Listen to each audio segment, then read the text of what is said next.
A liberal judge thought he could humiliate Pam Bondi with a sharp question.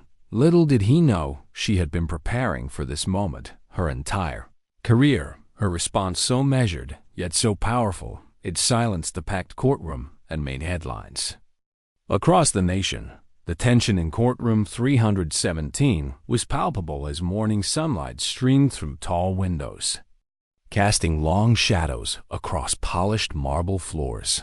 The air hung heavy with anticipation, a mixture of cologne, perfume, and anxiety, as lawyers shuffled papers and whispered to clients in the historic federal courthouse of Tampa, where careers were made and broken daily, where justice was supposed to be blind, but sometimes peeked through the blindfold.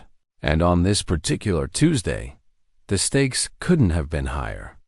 The case that had drawn national attention for weeks, a constitutional challenge that would set precedent for decades to come, was about to resume. Spectators filled every available seat, journalists with notepads poised, law students eager for a glimpse of high-stakes litigation, and curious citizens drawn by the controversy that had splashed across headlines for months. The gallery buzzed with hushed conversations, theories and predictions bouncing between whispers until the heavy oak doors at the back of the courtroom swung open with deliberate slowness and Pam Bondi walked in.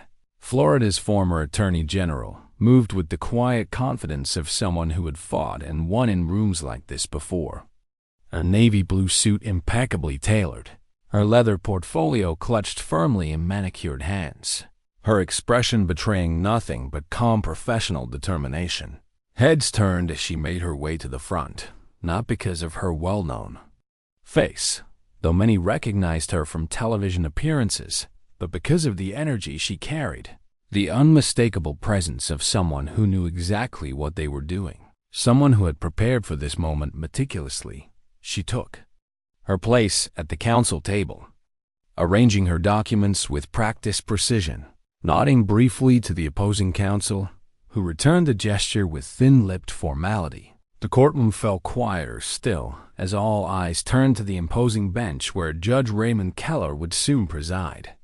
His reputation had preceded him for years, a jurist known for his razor-sharp intellect, his impatience with unprepared attorneys, and his tendency to rule with an iron gavel, especially when it came to conservative arguments. The clerk's voice cut through the silence. All rise. The United States District Court for the Middle District of Florida is now in session. The Honorable Judge Raymond Keller presiding. The rustle of suits and dresses filled the room as everyone stood in unison, watching as Judge Keller emerged from chambers, his black robe flowing behind him, his expression stern, almost disdainful. As he surveyed the courtroom over half-moon glasses, he took his seat with deliberate slowness, seeming to savor the power that came with making an entire room stand at attention.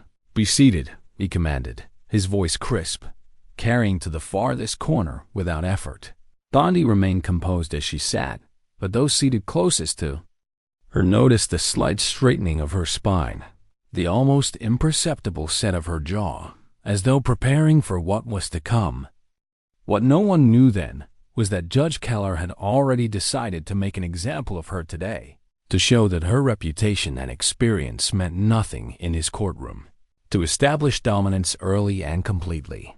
The morning docket proceeded with routine efficiency, motion after motion handled with brisk professionalism, until finally the clerk announced, "Case number 2023's EV 4872, State of Florida versus Department of Justice. Counsel, please identify yourselves for the record." The opposing counsel rose first, introducing himself with practiced smoothness. A Harvard-educated attorney from Washington with connections throughout the administration. His confidence was evident in every gesture.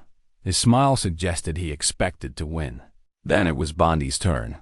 "Pamela Jo Bondi, representing the state of Florida, Your Honor," she stated, her voice clear and steady. Judge Keller looked down at her, his gaze lingering a moment too long, his expression unreadable behind reflective glasses. Something in the set of his mouth suggested not just professional scrutiny, but personal disapproval, Miss Bondi," he said finally, his tone carrying something just short of mockery. "I've read your briefs. I must say I find your arguments creative but unpersuasive." The emphasis on creative hung in the air, a clear signal to everyone present that this wouldn't be a fair fight. The opposing counsel's lips twitched in a barely suppressed smile. Several spectators exchanged glances, recognizing the judge's opening salvo for what it was, an attempt to unsettle, to throw Bondi off balance before she'd even begun. But if Judge Keller expected her to flinch, to show signs of intimidation or surprise, he was disappointed. Bondi simply nodded once. "I appreciate Your Honor taking the time to review our arguments thoroughly." Her voice remained even, professional, giving nothing away. "I'd be happy to address any specific concerns the court might have regarding our position." Judge Keller leaned forward slightly, his hands folding on the bench before him, his rings catching the light from the tall windows behind him. "Well, Ms. Bondi, since you're offering, let's start with your rather novel interpretation of the Commerce Clause. It seems you're asking this court to overturn nearly 70 years of settled law with nothing more substantial than your personal views on federalism." His words were measured, precise, designed to cut and dismiss in the same breath. The courtroom tensed collectively, spectators sensing they were witnessing not just legal proceedings, but a deliberate challenge, a gauntlet thrown down before the case had even begun. Bondi remained still for a moment, her hands resting lightly on her portfolio, her breathing steady, unhurried. Then she rose slowly to her feet, straightening to her full height, meeting the judge's gaze directly. What happened next would leave the entire courtroom speechless. But no one could have predicted the words she was about to speak, or how completely they would change the dynamics of power in that courtroom.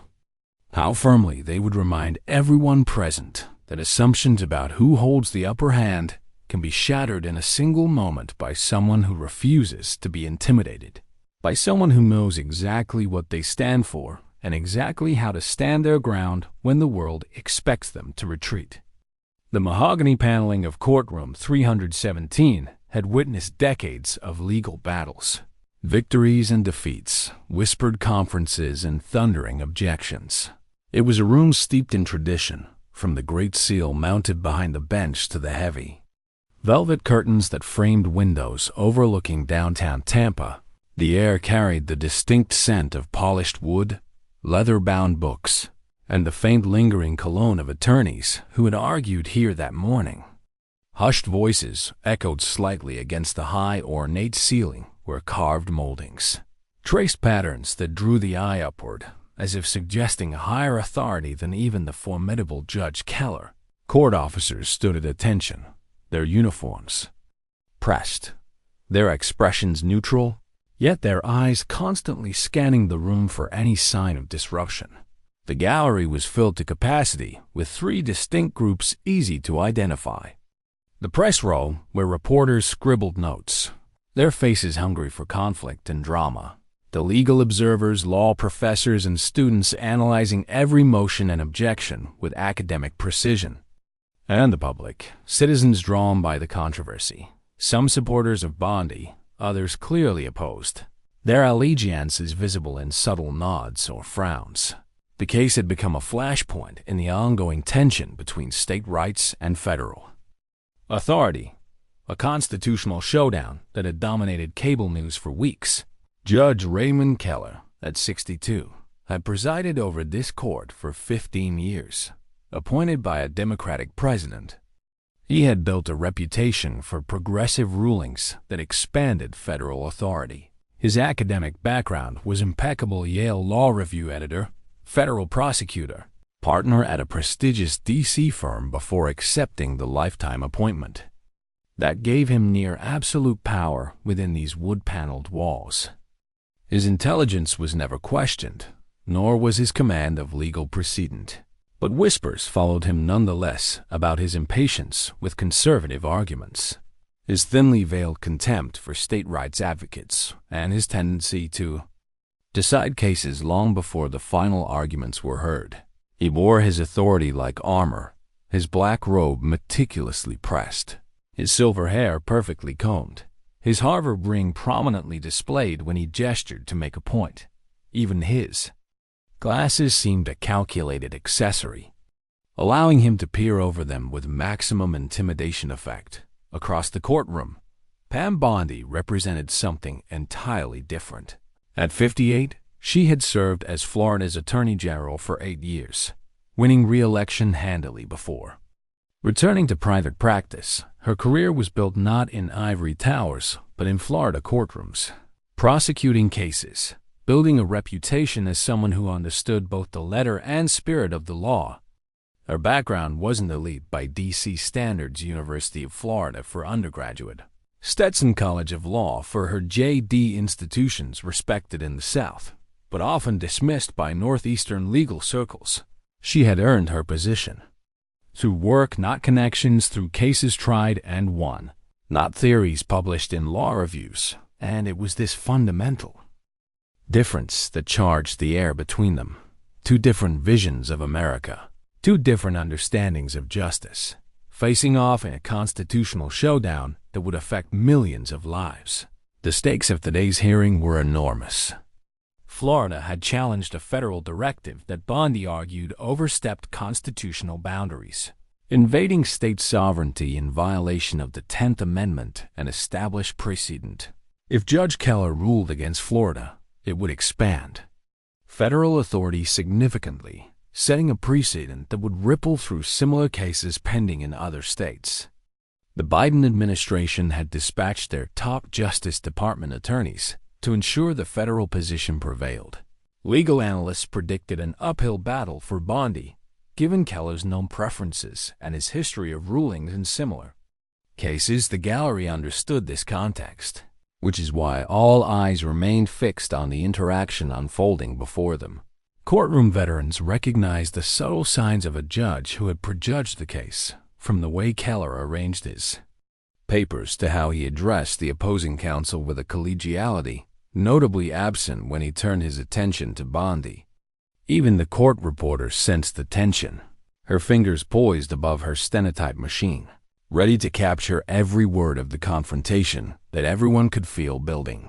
Like storm clouds before lightning strikes, Bondi's legal team flanked her at the counsel table, 2 younger attorneys and a paralegal, all with matching blue folders and identical pens, a detail that spoke to Bondi's meticulous preparation and attention to professionalism. They handed her documents precisely when needed without her having to ask, anticipating each argument and counter-argument like a well-rehearsed orchestra. The Justice Department team seemed less cohesive, more individual stars than coordinated ensemble. Their leader, Harrison Wells, stood confidently, his posture suggesting he expected an easy victory in friendly territory. He barely consulted his colleagues as though their input was merely formality. Behind him sat 3 senior officials from the relevant federal agencies, their presence underscoring the importance the administration placed on this case. Everyone in the courtroom understood the personal dynamics at play. Rumors had circulated for years about Keller's disdain for Bondi's legal approach. Her prominence in conservative legal circles had made her something of a target for judges who disagreed with her interpretations of constitutional limitations on federal power. There had been public disagreements at legal conferences, thinly veiled criticisms in judicial opinions, and now they faced each other directly in a case that touched on fundamental questions about the very structure of American governance.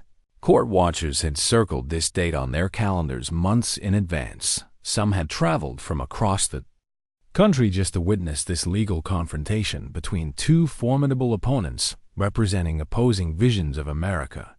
The temperature in the courtroom seemed to drop as Judge Keller leaned forward again, the leather of his chair creaking slightly, his voice carrying that distinctive tone that attorneys had learned to dread, a combination of condescension and impatience that signaled rough waters ahead.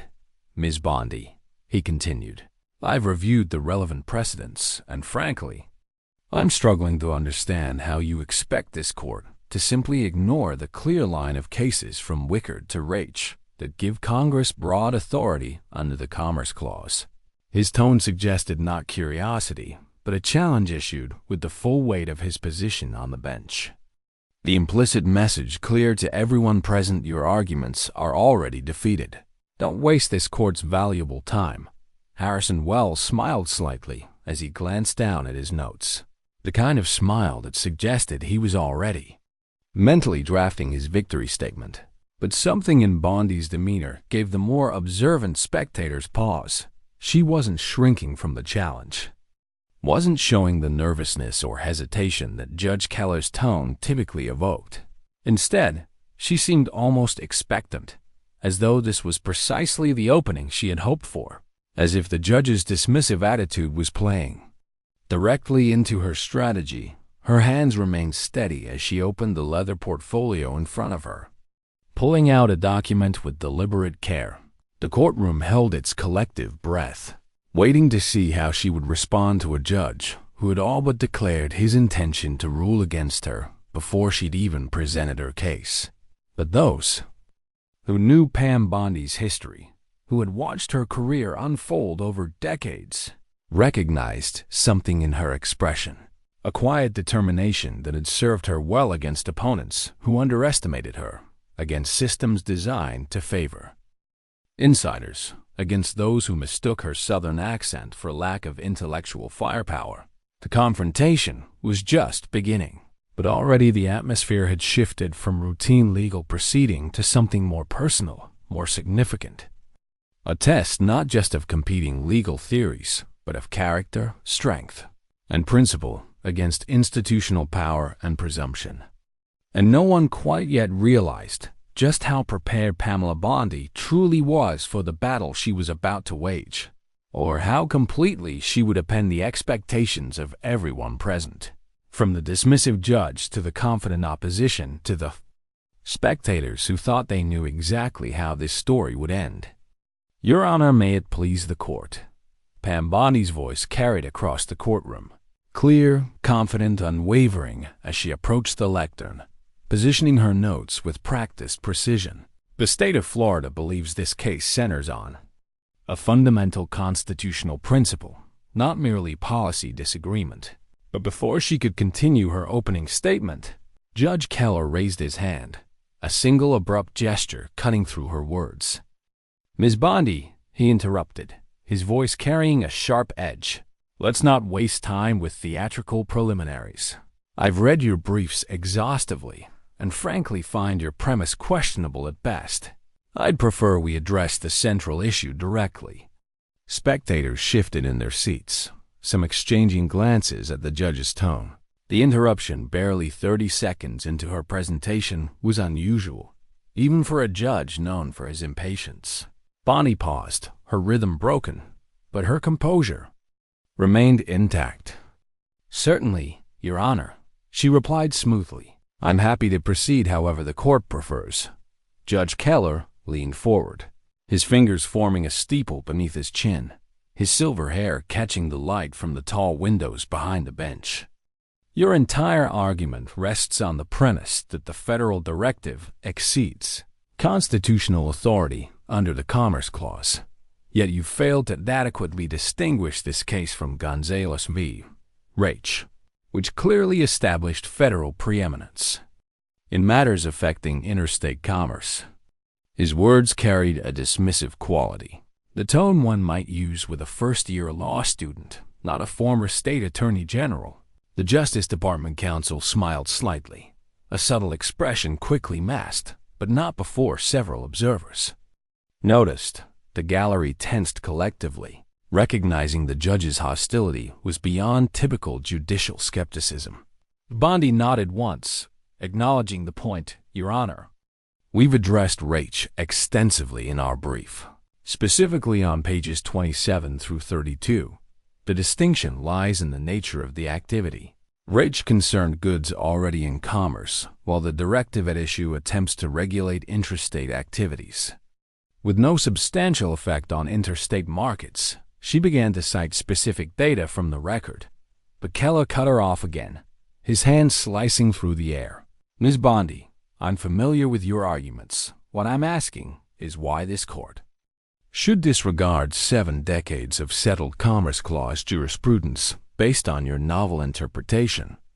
The word novel dripped with condescension, hanging in the air between them like a challenge or perhaps a trap. I'm not asking for novel interpretations, Bondi countered, her voice remaining level. I'm asking for faithful application of the Constitution's original meaning and the limits it places on federal power. Keller removed his glasses, pinching the bridge of his nose. A gesture of exaggerated patience wearing thin, original meaning, he repeated, his tone making the phrase sound almost comical. So you're asking this federal court to adopt an originalist framework despite controlling precedent to the contrary from benches far above this one. The gallery stirred again. Law students in the back row scribbling notes furiously, recognizing the judge was signaling his fundamental disagreement with Bondi's entire legal philosophy. The confrontation was escalating rapidly, moving beyond the specifics of the case into deeper constitutional waters. Your Honor, Bondi responded, precedent must be respected, but also examined when it deviates from constitutional text. The Supreme Court itself has revisited and overturned precedents that expanded federal power beyond constitutional boundaries. The recent decisions in Lopez and Morrison signaled a return to textual limitations on Commerce Clause authority. Judge Keller's expression hardened, his mouth forming a thin line of disapproval.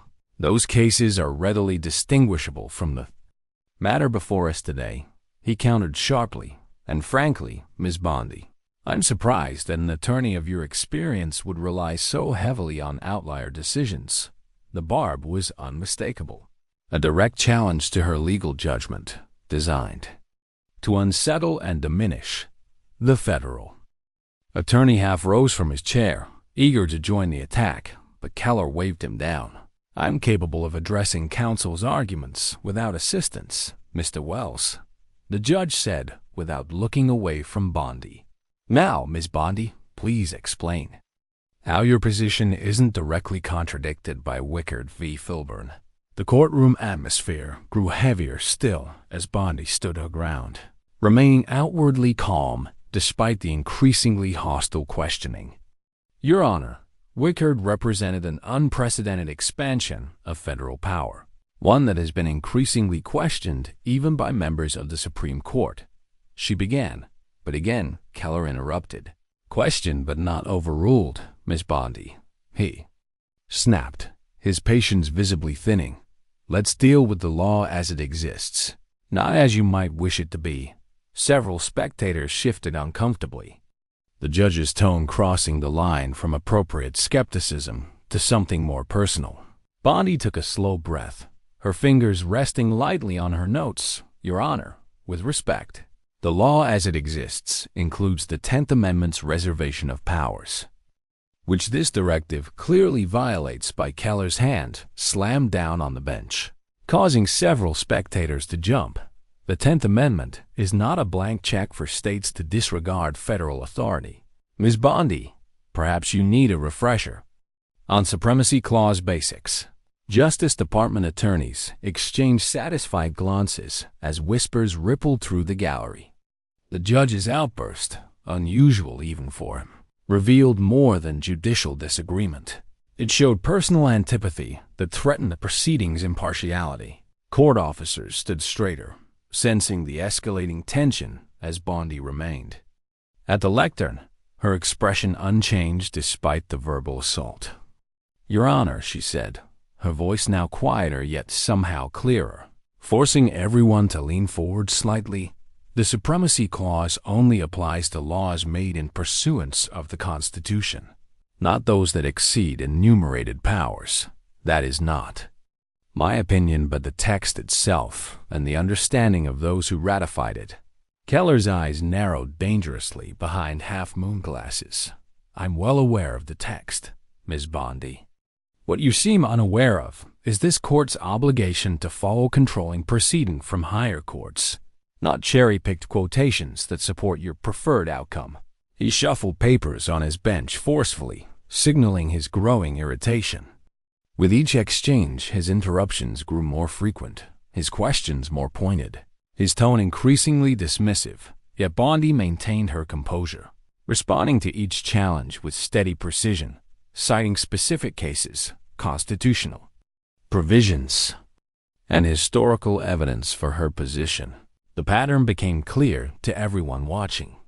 Judge Keller wasn't merely testing her arguments. He was attempting to provoke her, to force an emotional response that would undermine her credibility. "Let me be direct, Ms. Bondi," he finally said after nearly 20 minutes of increasingly hostile questioning.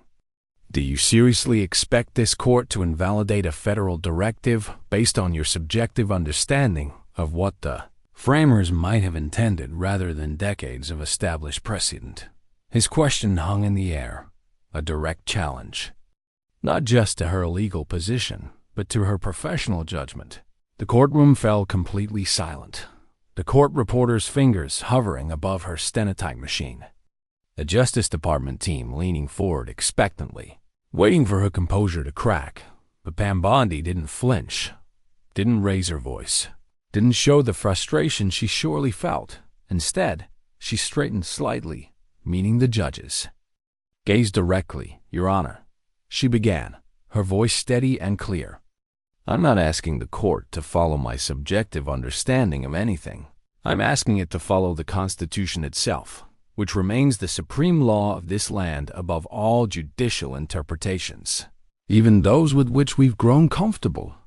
The gallery stirred, sensing something shifting in the dynamic between them.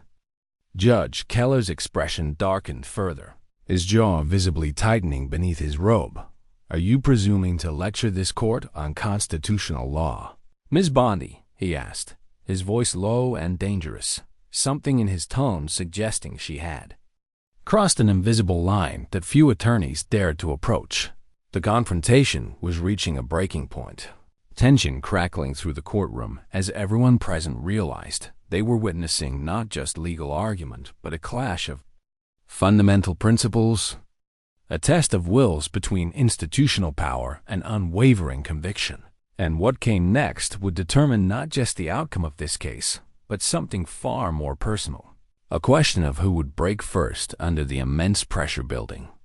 Within the walls of courtroom 317, Judge Keller removed his glasses completely, setting them deliberately on the bench before him, a gesture courtroom veterans recognized as a warning sign the gloves were coming off. "Ms. Bondi," he said, his voice dropping to a dangerous quietness that filled the courtroom more effectively than any shout could have managed. "I've been on this bench for 15 years, and in that time, I've heard many arguments, some compelling, some creative, and some that frankly waste this court's time."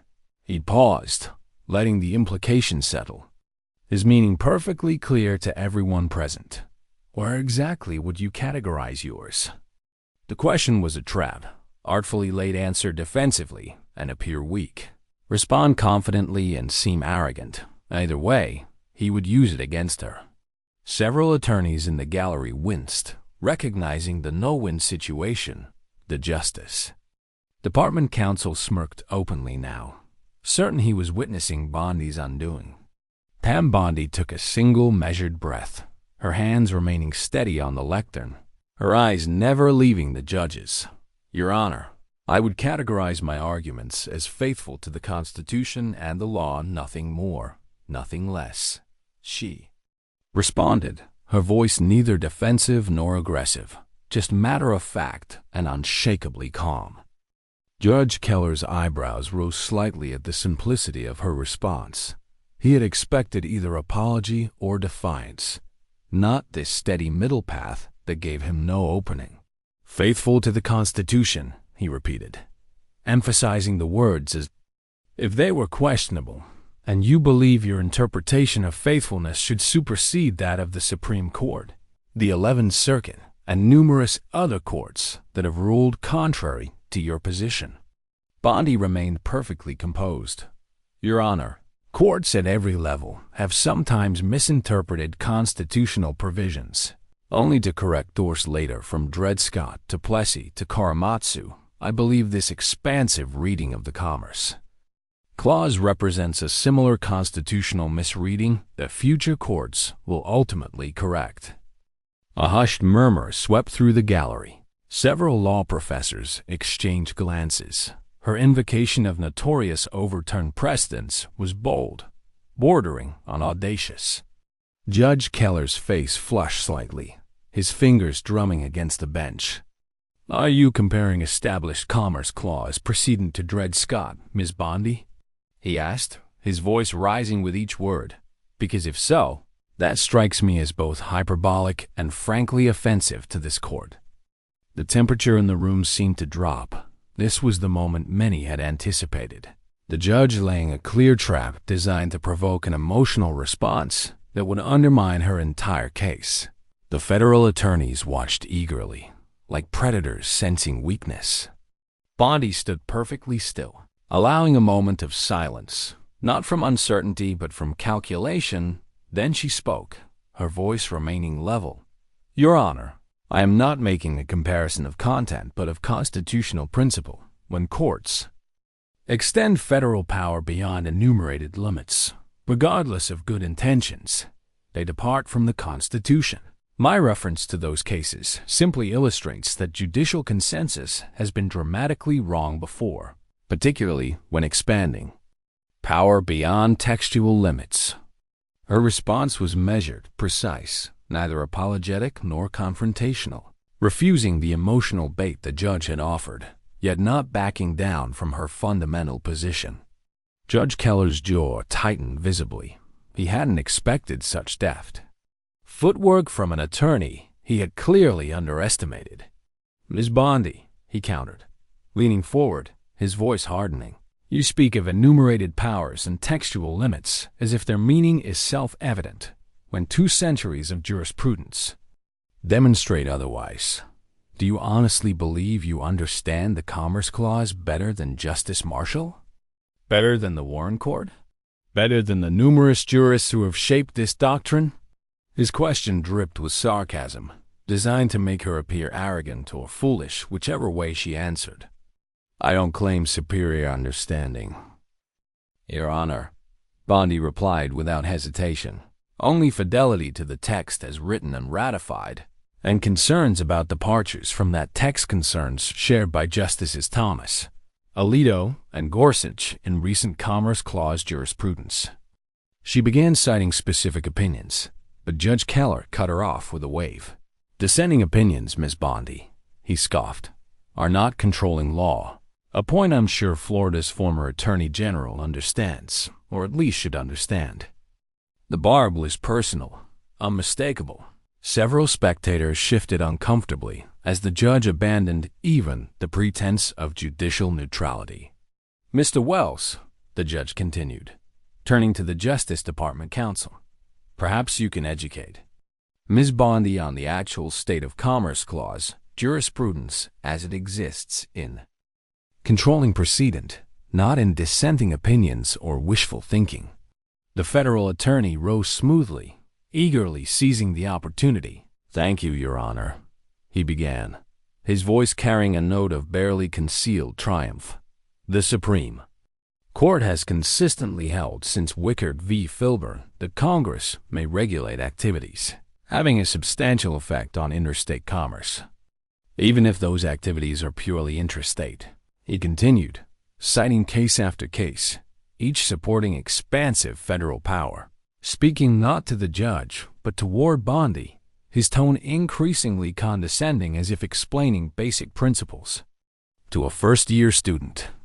Judge Keller nodded appreciatively at each point, encouraging the attorney to elaborate further on precedents that undermined Florida's position. The contrast in treatment was stark, painful to watch for those who valued judicial impartiality and fair proceedings. Yet, throughout the federal attorney's recitation, Bondi remained impassive, taking occasional notes but showing no reaction to the increasingly one-sided proceedings. After nearly 15 minutes, the Justice Department counsel concluded with a flourish and a final citation, his expression smug, his case apparently unassailable. Judge Keller turned back to Bondi, a thin smile playing at the corners of his mouth. "Well, Ms. Bondi," he said, "do you have a response to this rather comprehensive review of actual controlling precedent, as opposed to your theoretical constitutional arguments?" The question hung in the air, loaded with presumption and dismissal. Many in the gallery assumed this was the moment where Bondi would finally falter, where the combined weight of judicial hostility and overwhelming contrary precedent would force her to retreat. Bondi closed her portfolio slowly, then looked directly at the judge. Her eyes clear, her expression composed. "Your Honor, I've listened carefully to counsel's recitation of precedent, and note that he hasn't addressed a single one of the textual arguments in our brief, nor explained how the directive can be reconciled with the Supreme Court's holdings in Lopez and Morrison, which establish clear limits on Commerce Clause authority." Her voice grew slightly stronger, though still measured, as she continued.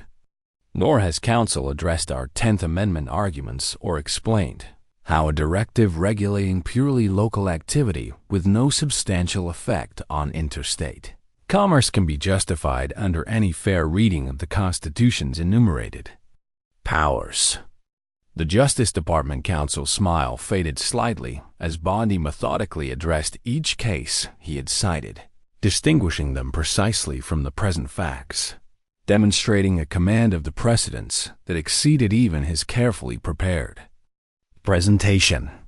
Judge Keller's expression darkened again as he realized his strategy had backfired. Instead of exposing Bondi's weakness, he had given her a platform to demonstrate her exceptional command of the relevant law in a way that even hostile observers had to respect. When she finished her response, a palpable shift had occurred in the courtroom. The gallery's attention now fixed on her with new appreciation, even from those who disagreed with her position. Judge Keller sensed the change, and it only deepened his determination to reassert control over his courtroom. "Ms. Bondi," he said sharply, "I find your characterization of these precedents selective at best, deliberately misleading at worst." Her calm, detailed response had clearly provoked him beyond professional detachment, suggesting a personal investment in seeing her arguments fail. "Your Honor," Bondi replied, "I've presented the precedents accurately and completely. If the court sees the cases differently, I'm certainly open to correction on specific points." Her response was a masterclass in professional deference while yielding nothing on substance. The subtle challenge clear to everyone listening: "Correct me specifically if you can." Judge Keller's face flushed deeper as he shuffled through his notes, clearly searching for the exact precedent that would decisively refute her position. The pause stretched uncomfortably as seconds ticked by without response. Somehow, in the space of 30 minutes, the dynamic had shifted in ways no one had anticipated. Bondi had neither raised her voice nor shown any sign of the frustration she surely felt under such hostile questioning. Instead, she had responded with precision, clarity, and unshakable command of the relevant law, forcing the judge to reveal more of his personal antipathy than he had intended. The real test was only beginning as Judge Keller prepared his next line of attack, determined to find the weakness that would finally break her composed exterior. But everyone watching now understood that Pam Bondi had come to this courtroom more thoroughly prepared than anyone had expected, and the battle of wills that was unfolding had only just begun. The stillness in courtroom 317 felt charged, like the air before lightning strikes. As Judge Keller shuffled through his papers, his movements unusually agitated, revealing a frustration he rarely displayed in his 15 years on the federal bench. The mid-morning sunlight shifted, casting his face in harsher shadow, deepening the lines around his mouth, which had formed a thin, disapproving line. "Ms. Bondi," he finally said, his voice regaining its edge of condescension, "let's discuss the practical implications of your position, since the legal foundation seems so difficult to establish." The barb was deliberate, calculated. a sole suggestion that she had failed to make her case on legal grounds, though everyone present knew otherwise. Bondi nodded once, accepting the pivot without reaction to the implied criticism. "I'm happy to address practical concerns, Your Honor." The state's position is that practical considerations actually strengthen our constitutional arguments, as the directive creates substantial burdens on state resources and administrative systems. Judge Keller waved his hand dismissively, cutting her off mid-explanation. "Saving your constitutional arguments aside," he said, emphasizing the word as if it were questionable, "surely you recognize the benefits of uniformity in regulatory frameworks across state lines."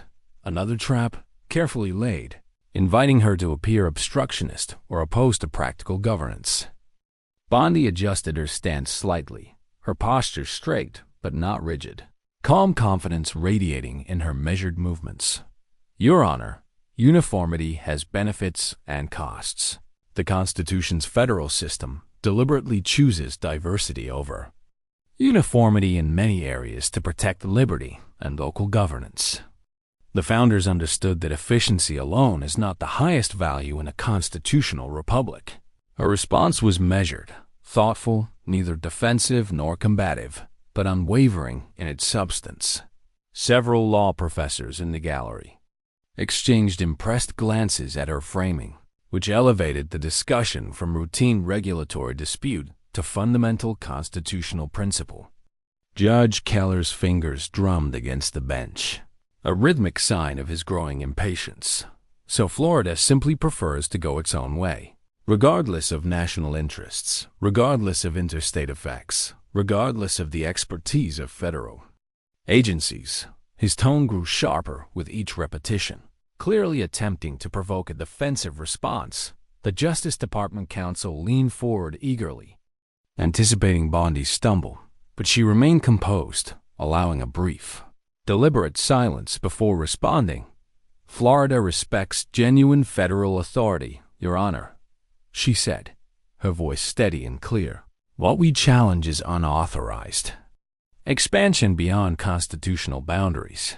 Our system divides power vertically and horizontally precisely to prevent concentration and overreach."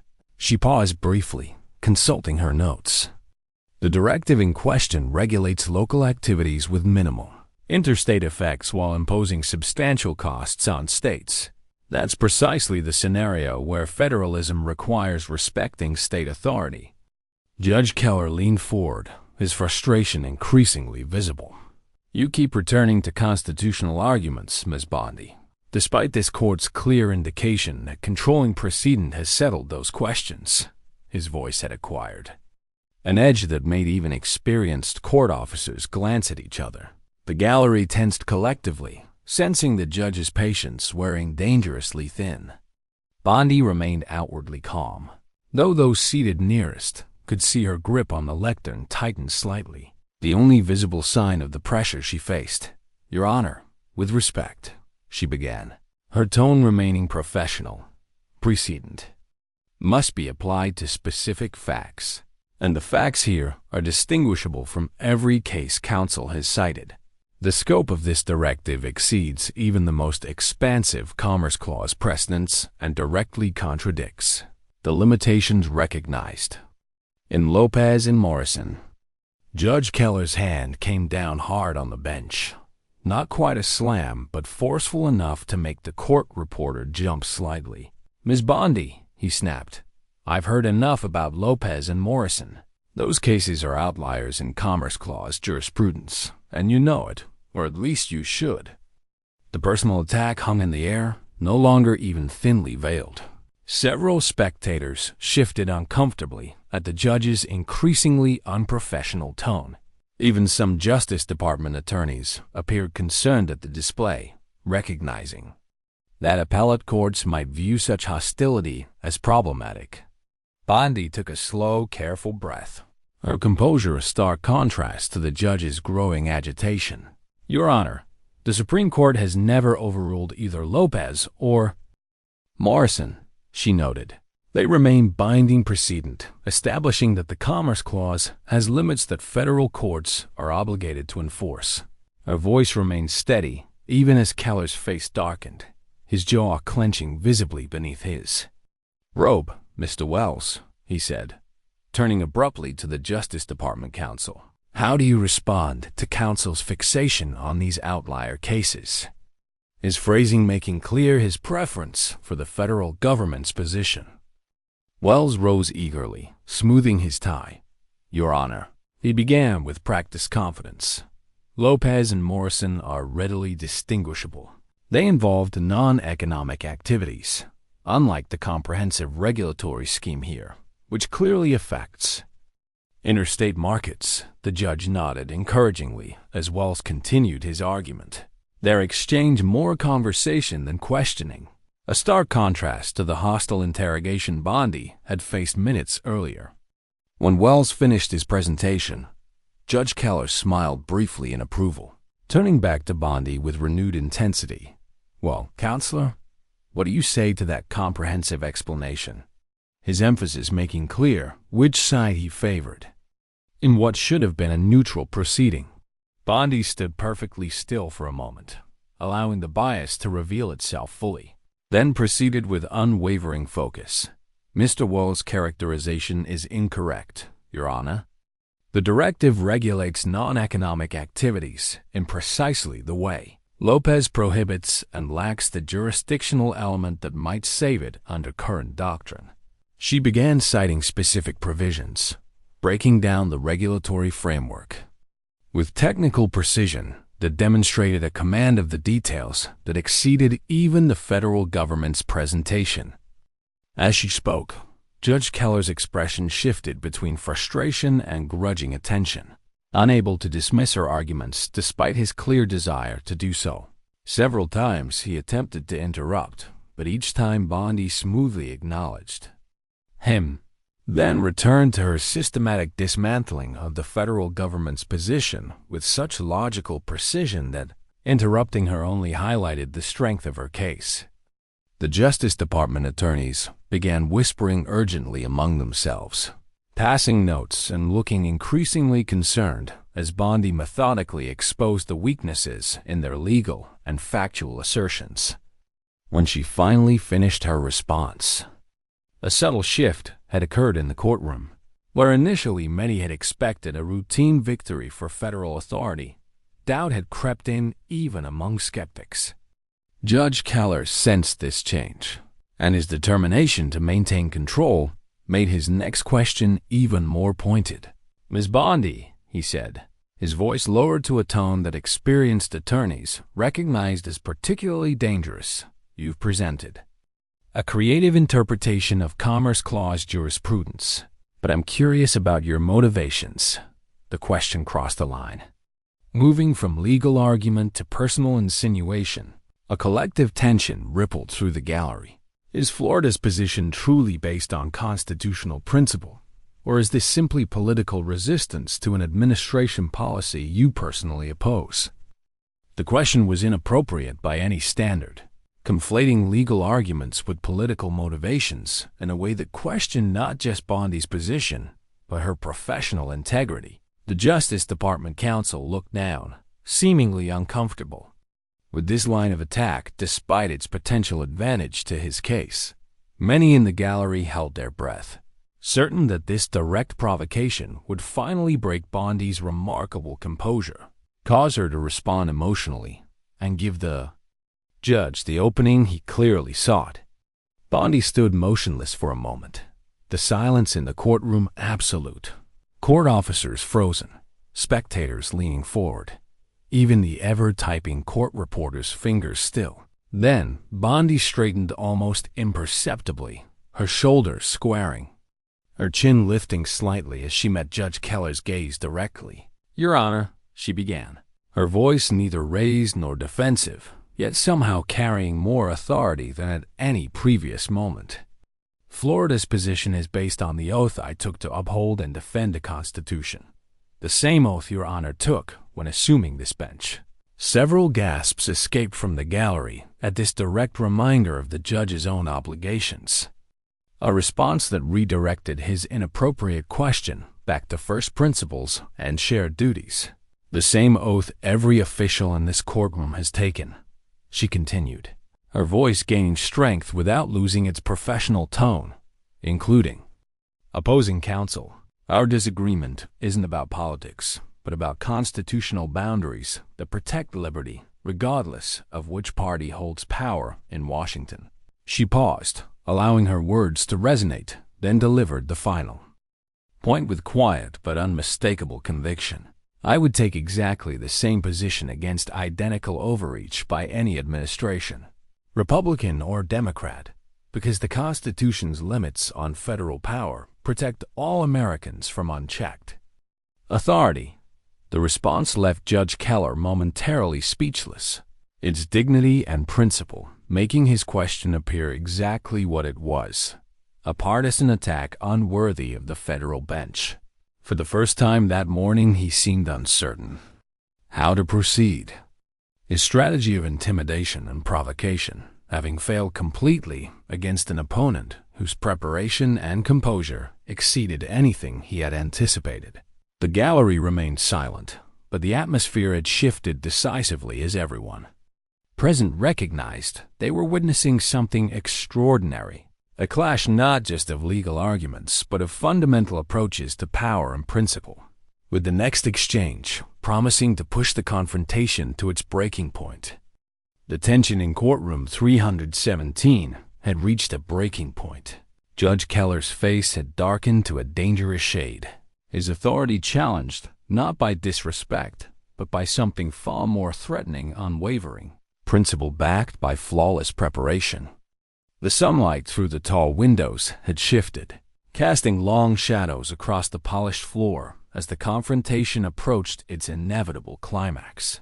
Silence stretched for several uncomfortable seconds as the judge visibly struggled to regain composure, his fingers tightening around his pen until his knuckles turned white against the rich mahogany. When he finally spoke, his voice had changed. No longer merely stern or impatient, but cutting with a cold fury rarely displayed from the federal bench. "Ms. Bondi," he said, each word precise and measured, "I've presided over thousands of cases, heard arguments from the nation's top attorneys, and I have never encountered such blatant disregard for settled precedent and judicial authority." He paused, letting his words hang in the air. "Despite my repeated guidance, you persist in promoting theories that have been rejected by courts at every level." The gallery tensed collectively, even those who had seen Judge Keller at his most combative had never witnessed this level of direct confrontation. "I'm beginning to question," he continued, "whether your prestigious background has led you to believe that ordinary standards of legal practice somehow don't apply to you." The attack was personal, unmistakable, designed to provoke even the most disciplined attorney, a direct challenge, not just to her arguments, but to her professional integrity and competence. The Justice Department attorneys exchanged uneasy glances, recognizing the judge had crossed a line that might create issues on appeal, regardless of outcome. The court reporter's fingers flew across her machine, capturing every word of the extraordinary exchange as the spectators sat frozen, watching history unfold. Bondi stood perfectly still at the lectern, her blue portfolio closed now before her, her hands resting lightly on its leather surface. Nothing in her expression revealed the impact of the judge's cutting words, though they had struck with surgical precision, designed to wound her professional reputation before a courtroom filled with legal peers.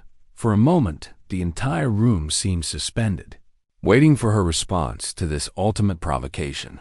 When she finally spoke, her voice was quiet, so quiet that observers found themselves leaning forward in their seats to hear, requiring a stillness that made her words land with unexpected power. "Your Honor," she began, "I have practiced law for over 30 years and believe deeply in the dignity of these proceedings." She paused, meeting his gaze directly. "I have cited specific constitutional provisions, quoted the founders who drafted and ratified them, provided historical context for their meaning, reference Supreme Court precedents that limit federal authority, including Lopez, Morrison, and FIB, and Jones. She continued, her voice gaining strength, though remaining perfectly measured. I have detailed the factual distinctions between those cases and the precedents opposing counsel relies upon. I have explained how the directive exceeds even the most expansive reading of the Commerce Clause and violates core federalism principles. Her rhythm was methodical, precise, building towards something no one quite anticipated. In response, she said, I have received interruptions, accusations, and personal attacks questioning my motives. But what I have not received is a substantive rebuttal to the constitutional arguments I have presented today. The courtroom fell completely silent as the full impact of her words registered. She had not raised her voice, had not responded with anger or indignation, but had methodically exposed the lack of judicial engagement with the actual legal questions. Before the court, Judge Keller's face flushed deeply, but before he could respond, Bondi continued, her voice still controlled, but carrying an authority that commanded attention. Your Honor, the oath we both took requires fidelity to the Constitution, not to precedents that departed from it, not to political preferences or policy goals, but to the document itself and its limits on power. She opened her portfolio, retrieving a single page, holding it with steady hands before her.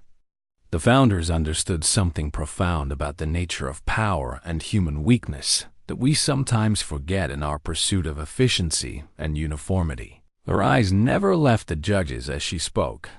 They knew that dividing power protects liberty, that unchecked authority corrupts even good intentions, and that our system requires each branch, each level of government, to stay within its constitutional boundaries. Several of the law professors in attendance straightened in their seats, recognizing they were witnessing something remarkable, a defensive constitutional principle that transcended the specific case before the court. Judge Keller's jaw tightened visibly, his fingers now gripping the edge of the bench. Are you finished, Miss Bondi? He asked, his voice strained with barely controlled anger. Or would you like to continue lecturing this federal court on basic constitutional principles? The sarcasm dripped from his words, but somehow fell flat in the face of Bondi's unwavering composure. I'm simply addressing the constitutional questions before the court, Your Honor, she replied, which is my duty as counsel for the state of Florida. Then allow me to address them as well, Judge Keller snapped, leaning forward, his patience completely exhausted. Your arguments elevate abstract federalism theories over practical governance and established law. They would return us to a fragmented regulatory system that the Supreme Court rejected decades ago for good reason. He shuffled his papers aggressively, pulling out several pages of notes. Your selective reading of Lopez and Morrison ignores their limited application. Your originalist fantasies about Commerce Clause limits have been rejected repeatedly by courts at every level, and your suggestion that this court should disregard controlling precedent in favor of your interpretation is nothing short of judicial activism in reverse. His voice had risen with each accusation, the veneer of judicial temperament completely abandoned in his determination to crush our arguments once and for all. When he finally paused for breath, the air in the courtroom felt electric, charged with the unprecedented confrontation between federal authority and constitutional principle. Bondi waited respectfully for him to finish. Then in the moment that followed, she did something no one expected. She smiled, not broadly, not defiantly, just a small, calm expression that suggested complete confidence in her position. Your Honor, she said, her voice somehow softer yet more powerful. I appreciate your concerns about practical governance, but the Constitution places limits on federal power not for abstract reasons, but practical ones, to protect liberty, individual rights, and democratic governance at the state level. These aren't theoretical concerns. She turned slightly, gesturing toward the gallery. They affect real citizens, businesses, and communities who suffer when power is exercised beyond its limits. The directive in question imposes millions in costs on Florida citizens with minimal interstate effect. Precisely the scenario the founders sought to prevent. She paused briefly, organizing her thoughts. As for precedent, Your Honor, she continued with unwavering resolve, the Supreme Court's decisions in Lopez, Morrison, and NFIB all affirm that the Commerce Clause has enforceable limits. My duty as an attorney is to remind this court of those binding precedents, not just the ones that support unlimited federal authority. Judge Keller's expression had frozen as he realized his strategy had completely failed. His increasingly personal attacks had only highlighted the substantive strength of Bondi's constitutional arguments while diminishing his own judicial stature. "Ms. Bondi," he said finally, his tone abruptly shifting to something cooler, more professional, as though suddenly aware of how the exchange might appear to appellate reviewers. "You've made your position quite clear, but this court is bound by established precedent, not theoretical constitutional limits that may or may not have existed at the founding." He adjusted his robes, gathering his dignity around him like armor against her quiet confidence. "Do you have anything substantive to add before this court takes the matter under advisement?" The question was clearly intended to conclude the extraordinary confrontation, to reassert control over proceedings that had spiraled far beyond his expectations. Bondi recognized the shift immediately. "Your Honor," she said with perfect professional courtesy, "I would simply add one final point." She lifted the document she had been holding, a worn leather-bound volume small enough to fit in her hands, yet carrying undeniable weight. When judges take their oath of office, they swear to uphold the Constitution itself, not interpretations that have expanded power beyond its written limits. She opened the volume to a marked page, allowing the judge to see it was a pocket constitution. The same federal courts have repeatedly held that no precedent can override the Constitution, and no branch of government can expand its powers beyond those enumerated in the text. She closed the volume gently, her point made without theatrics or grandstanding. "I trust the court will consider these fundamental principles as it evaluates the directive before it." "Thank you, Your Honor." The courtroom remained absolutely silent as the full impact of her words settled over everyone present. She had not raised her voice, had not been disrespectful, yet had delivered a masterclass in constitutional advocacy that few present would ever forget. Judge Keller sat motionless for a moment, his expression unreadable behind his glasses, clearly weighing his response to this perfect blend of principle, substance, and professional courtesy. "Very well, Ms. Bondi," he finally said, his tone noticeably moderated. "This court will take these arguments under advisement and issue a ruling in due course." He gathered his papers, avoiding her direct gaze. "Court is adjourned," he announced, rising quickly from the bench, his robe swirling around him as he retreated to his chambers with unusual haste, leaving behind a courtroom still reverberating with the power of what had just transpired.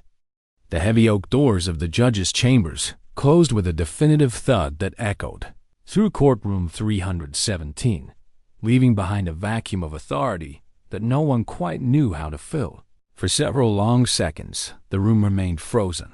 Attorneys, spectators, court personnel all suspended in a moment of collective processing, trying to comprehend the extraordinary scene they had just witnessed. Then, like a wave breaking against shore, the stillness shattered into motion and sound. Whispers erupted from the gallery, hushed at first, then growing bolder as the reality of Judge Keller's absence registered fully with everyone present. The Justice Department team huddled immediately, heads bent together in urgent conference, their expressions a mixture of concern and calculation as they whispered furiously among themselves. Their case, seemingly unassailable that morning, now appeared vulnerable in ways none had anticipated. The lead counsel, Wells, kept glancing toward the door where Bondi stood calmly gathering her materials, his earlier smugness replaced by something that looked remarkably like worry. At the court purpose station, the young woman flexed her fingers, which had barely kept pace with the rapid-fire exchange, her eyes wide with the understanding that her transcript would be scrutinized by appellate courts and legal scholars. Alike, court officers shifted uncomfortably, their training offering no protocol for the aftermath of such an unprecedented confrontation. Meanwhile, at the counsel table, Pam Bondi moved with unhurried precision, organizing her notes, closing reference books, her actions methodical and composed, as though what had just transpired was nothing extraordinary, nothing unexpected. But her team knew better. The young attorney beside her leaned close, whispering, something that made Bondi pause briefly, her expression softening into the faintest suggestion of a smile, the only indication that she recognized the significance of what had just occurred. From the gallery, law professors rose, gathering their notes with barely contained excitement. Their students would hear about this day for semesters to come, some already typing rapid observations into phones and tablets, capturing the moment. Before it could fade, the confrontation would be dissected in classrooms, analyzed in legal journals, cited in briefs for years, perhaps decades to come. A federal judge abandoning judicial temperament, a constitutional advocate holding firm. Under pressure, the case itself almost secondary now to the principles the exchange had illuminated. Near the back of the courtroom, senior attorneys from Tampa's elite firms exchanged knowing glances, their expressions a mixture of admiration and professional calculation. Opportunities were already being envisioned, prestigious positions reconsidered. With new perspective, Bondi's stock had risen immeasurably in the span of a single morning, not through grandstanding or theatrics, but through unshakable command of principle and law. The door to the clerk's office opened quietly. A young man in a crisp white shirt emerged, approaching the Justice Department team with measured steps that suggested he carried significant information. The federal attorneys gathered around him immediately, their postures tense, their voices low, as whatever news he delivered caused visible reactions of concern. Wells ran a hand through his hair, a gesture of frustration or perhaps worry, while his colleagues began rapidly sorting documents as though preparing for an unexpected development. Across the room, Bondi observed the exchange, her expression revealing nothing, though she noted every detail, every reaction with the careful attention of a seasoned litigator. Outside the courtroom doors, journalists waited, who had not been permitted inside during arguments, but would soon hear detailed accounts from those now gathering their belongings, preparing to exit into the midday sun where questions would be shouted.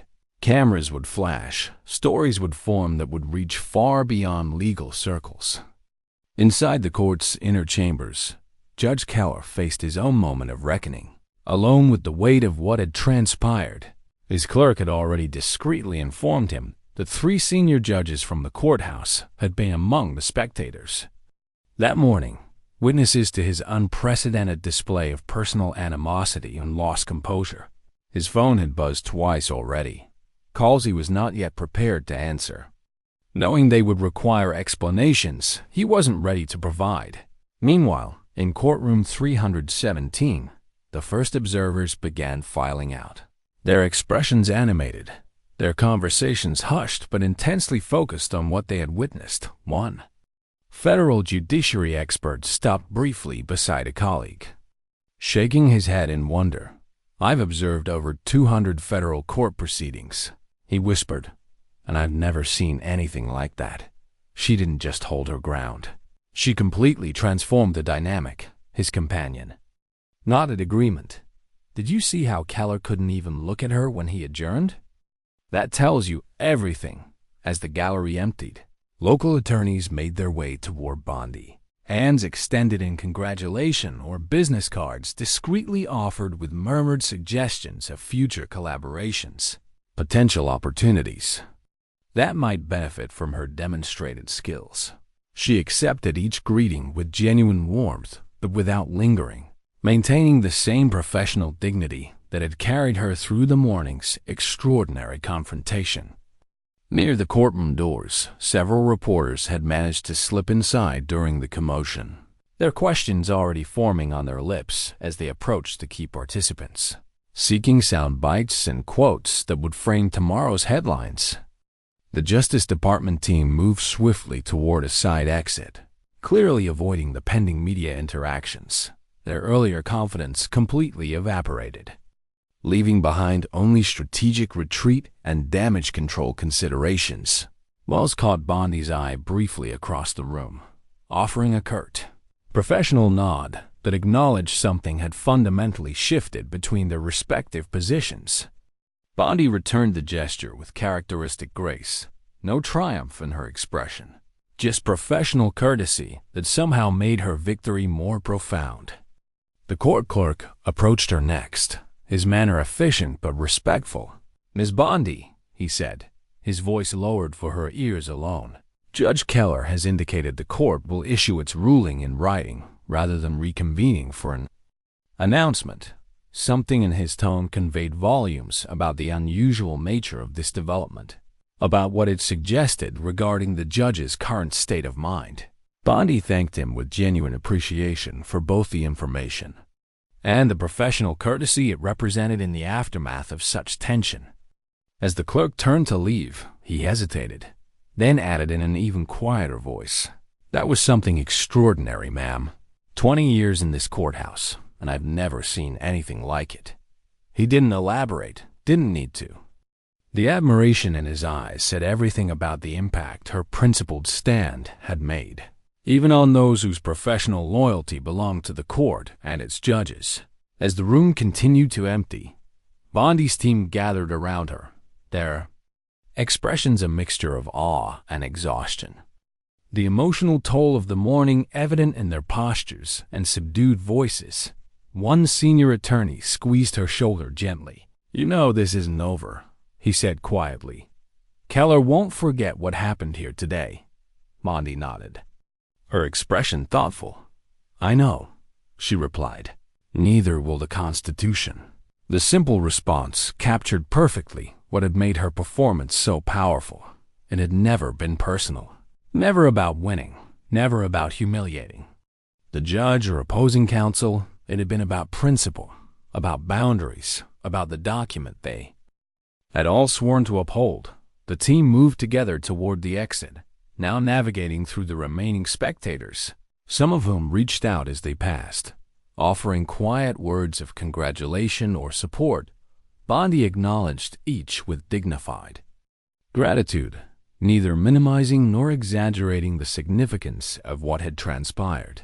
At the heavy wooden doors leading to the courthouse hall, she paused, turning to look back at the now empty bench where Judge Keller had so completely lost not just his composure, but his perspective on the fundamental principles at stake. Something in her expression suggested not triumph or vindication, but a kind of reflective sadness and how far the proceedings had strayed from the judicial ideals they were meant to embody. Then she straightened her shoulders, adjusted her grip on her leather portfolio, and stepped through the doors into the bright Florida sunlight and the waiting crowd of journalists and citizens, all eager to hear from the attorney who'd stood calmly in the face of intimidation and reminded everyone present of what the law, at its best, should be. By the time the courthouse doors swung open and Pam Bondi emerged into the midday sunlight, the news had already spread like wildfire through legal circles, social media, and news outlets. What had begun as a routine federal hearing had transformed into something legendary, something that would echo through courtrooms and law school classrooms for years to come. The courthouse steps were crowded with reporters, microphones extended, cameras flashing, creating a wall of media attention that would have overwhelmed most attorneys. But Bondi moved with the same measured composure that had defined her courtroom performance. Flanked by her legal team, she approached the podium that had been hastily assembled on the courthouse plaza. The questions came rapidly, overlapping, each reporter trying to capture the moment that was already being described in almost mythic terms. Ms. Bondi, what happened in there? Did Judge Keller really lose his temper? Is it true he personally attacked you? Will you file a judicial complaint? The barrage continued, unrelenting, demanding. The Bondi raised her hand slightly, a simple gesture that somehow quieted the crowd. When she spoke, her voice carried the same calm authority that had silenced courtroom 317. Our team presented constitutional arguments today, she began, neither downplaying nor exaggerating what had transpired behind those heavy doors. We defended Florida's sovereignty and the constitutional limits on federal power that protect liberty for all Americans, regardless of political affiliation. She paused briefly, surveying the gathered reporters. This case has never been about personalities or politics. It's about constitutional boundaries that safeguard freedom and democratic governance. A reporter from the Washington Post pressed forward. But Ms. Bondi, sources say Judge Keller directly questioned your competence and abandoned judicial neutrality. How do you respond to that? Bondi's expression remained professional. I respect the federal judiciary and its vital role, she replied diplomatically. Heated exchanges sometimes occur during oral arguments when fundamental principles are at stake. I prefer to focus on the constitutional issues, not on momentary tensions in the courtroom. Her restraint was masterful, refusing the bait of personalizing what had become a profound constitutional confrontation. Miles away in Washington, D.C., the story was already sending shockwaves through the Justice Department's upper echelons. Emergency meetings had been convened as initial reports filtered in, suggesting their presumed legal victory had been complicated by both Bondi's exceptional performance and Judge Keller's problematic conduct. Senior officials huddled in a conference room, scrolling through early media accounts that painted a damaging picture of federal overreach met with principled, constitutional resistance. An aide entered with a printed transcript, rushed over from the courthouse by secure courier. As officials began reading the exchange, the room grew uncomfortably quiet, the words on the page revealing a confrontation far more significant than they had anticipated. One senior official removed his glasses, rubbing the bridge of his nose in frustration. We have an appellate problem, he stated flatly. Regardless of how Keller rules, the record shows clear judicial bias. The others nodded gravely, understanding that whatever victory they might secure at the district court level was now compromised, vulnerable to reversal on procedural grounds. Meanwhile, across social media platforms, videos had begun circulating from inside the courtroom, captured surreptitiously by spectators, despite the strict prohibition on recording. One particularly dramatic clip showed Bondi standing calmly at the lectern, holding her pocket Constitution, as Judge Keller visibly struggled to maintain composure. The hashtags, #ConstitutionalWarrior and #Bondi vs Power, were trending nationally. Attorneys, constitutional scholars, and political commentators weighing in from all perspectives, but remarkably finding rare common ground in their assessment of Bondi's performance. A liberal law professor from Yale tweeted, "Disagree with her position, but Bondi's defense of federalism was a masterclass in constitutional advocacy. We should all want this level of principled representation." While a conservative commentator countered, "This is what courage looks like, standing firm against intimidation when foundational principles are at stake." The story had transcended legal circles, becoming something larger in the public consciousness, a symbol of standing ground against institutional pressure. In prestigious law firms across the country, managing partners were discussing the implications, some already drafting offers and opportunities, recognizing that Bondi's stock had risen immeasurably in a single morning of extraordinary advocacy. In the Florida governor's office, staff gathered around television screens, watching coverage with expressions of growing satisfaction. The constitutional stand they had authorized had exceeded all expectations, transforming from routine legal challenge to national movement. The governor himself called Bondi personally. A brief conversation, filled with gratitude and strategic discussions of next steps as the case now moved toward inevitable appeal. Back at the federal courthouse, Judge Raymond Keller remained in his chambers, declining all calls, canceling afternoon proceedings as he grappled with the professional and personal implications of what had transpired. His clerk entered tentatively. With a message, the chief judge had requested a meeting tomorrow morning at 9. No explanation needed for the unusual summons.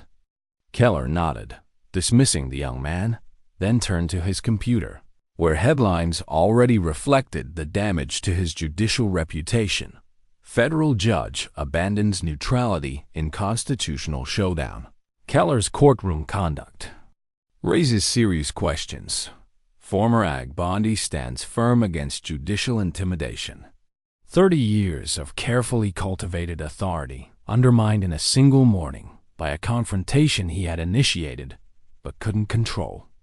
At a downtown restaurant near the courthouse, senior attorneys gathered, discussing the morning's events over hasty lunches and strong coffee. Many had witnessed similar displays of judicial temperament, but never the complete dismantling of such behavior by an advocate who refused to be provoked. "Did you see how she handled that last attack?" One attorney marveled, never raised. Her voice never got defensive, just redirected everything back to constitutional principle. His colleague nodded, adding, "It wasn't just what she said, but how she said it, complete command of the law and the facts without ever making it personal. That's what made it so powerful." Across town in her temporary office, Pam Bondi finally had a moment alone, away from the cameras, the questions, the analysis. She stood by the window, looking out at Tampa Bay, the water glittering under the afternoon sun, reflecting on the extraordinary morning and the principles that had guided her through it. A soft knock at the door interrupted her thoughts as her assistant entered with a stack of messages, calls from national news programs, interview requests from legal journals, speaking invitations from law schools, and most significantly, a handwritten note delivered by courier from an unexpected source, one of Judge Keller's longtime colleagues, a respected jurist known for his moderation and fairness. Bondi opened it carefully, reading the brief message. "You reminded us all of something essential today. Thank you for your principled advocacy and extraordinary professionalism." The note was unsigned, but its meaning clear. The impact of the morning's confrontation had reached even those within the judiciary itself. Her phone buzzed with another message, this one from the Supreme Court clerk's office, a former colleague seeking confirmation of what they were hearing about. The unprecedented hearing, the ripples continuing to spread outward, touching the highest levels of the legal system. At the courthouse, Judge Keller had finally emerged, slipping out a side entrance to avoid the media still gathered at the main steps. His normally confident stride now hurried, his shoulders slightly hunched beneath his overcoat as he headed toward his waiting car. A reporter spotted him, calling out questions that he pretended not to hear as he quickened his pace. His expression grim, his thoughts clearly troubled by the unexpected turn his courtroom had taken and the professional reckoning that awaited him. At the Justice Department's field office, emergency strategy sessions continued as they prepared for the fallout, knowing that regardless of Judge Keller's ruling, the case had already been lost in broader ways. The directive they had defended so confidently now symbolized federal overreach in the public mind, thanks to Bondi's clear articulation of its flaws and the judge's heavy-handed attempt to silence her. As evening approached, the story continued to grow. Cable news programs dedicated entire segments to analyzing the constitutional showdown, experts from across the political spectrum weighing in on the significance of what had transpired. One veteran court observer summarized it perfectly. What we witnessed today wasn't just about a specific case or controversy. It was about fundamental questions of power, authority, and constitutional limits, and about one attorney's extraordinary courage in standing firm when those limits were tested. Bondi watched none of the coverage, instead spending the evening preparing for the battle still to come, reviewing notes, refining arguments, strategizing next steps, understanding that while she had won an important victory, the larger constitutional questions remained unresolved, requiring the same principled advocacy that had carried her through that extraordinary morning. But something had shifted in the legal landscape, a reminder delivered with quiet dignity that the Constitution's limits on power weren't merely theoretical or historical, but vital protections, requiring courageous defense regardless of which way political winds might blow. And as the day finally ended, that reminder continued to echo through courtrooms, newsrooms, and living rooms across a nation increasingly hungry for principled voices willing to stand firm when it mattered most.